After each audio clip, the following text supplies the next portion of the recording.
Sage 200 Manufacturing Module is a comprehensive manufacturing solution covering the entire production process from planning and order processing to materials and stock management.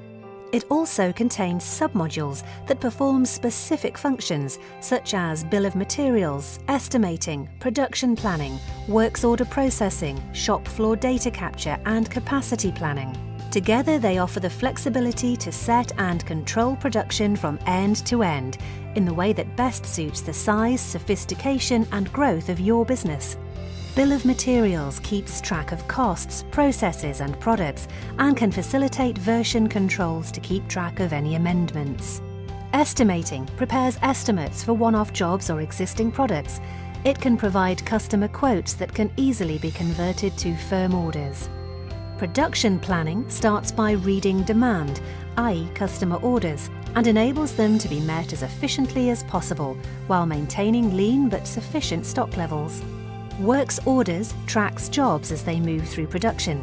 It incorporates stock allocation and pick lists, and if required, tracks batch and serial numbers, and monitoring multiple locations within the businesses as a whole. Shop floor data capture monitors and captures the amount of actual time spent on an operation, enabling accurate costings and timings. Sage 200 Manufacturing helps you to reduce costs and delivery times, and in turn improve productivity by monitoring production processes and tracking components through the whole manufacturing cycle. Open up to more with Sage 200 Manufacturing today.